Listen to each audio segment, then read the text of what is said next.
যে দলগুলো, যে সেকুলার দলগুলো, আমরা কি করি কি যে এই নারী ইস্যুতে বা এই ধর্ম ইস্যুতে আমরা ইসলামপন্থী দলগুলোকে সবচেয়ে বেশি অ্যাটাক করি, এবং এটাকেই তারা সেকুলার দলগুলো তাদের রাজনৈতিক বা নির্বাচনী প্রচারণার হাতিয়ার হিসেবে ব্যবহার করছে। এটাকে না করে আপনি কতটুকু স্ট্রং,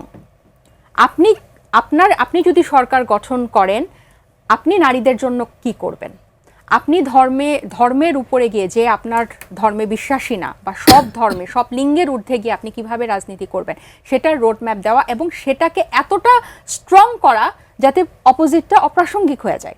কারণ আপনি এই তর্ক করে কিন্তু আপনি সেটাকে মোকাবেলা করতে পারবেন না, এবং সামনে আগে শুনেছিলাম এবং সামনে এটা আরো কঠিন হবে। আপনি আমার এটা সোজা কথা, এটা আমার পার্সোনাল অবজারভেশন। আপনি জামাতকে ধর্ম দিয়ে, ৭১ দিয়ে, নারী দিয়ে সমালোচনা করে আপনি জামাতকে মোকাবেলা করে সেই আবার আওয়ামী লীগের মতো জামাতের ব্র্যান্ড অ্যাম্বাসেডর হবেন। জামাতকে আপনার মোকাবেলা করতে হলে আপনাকে এই ইস্যুগুলাতে এতটা স্ট্রং হতে হবে। আপনি বলতে আমি সেকুলার পন্থীকে বলছি বা অপোজিট যারা আছে তাদেরকে বলছি, তাদেরকে এতটা স্ট্রং হতে হবে যে মানুষ বাধ্য হয় যে আপনাকে বেছে নিতে। অসংখ্য ধন্যবাদ।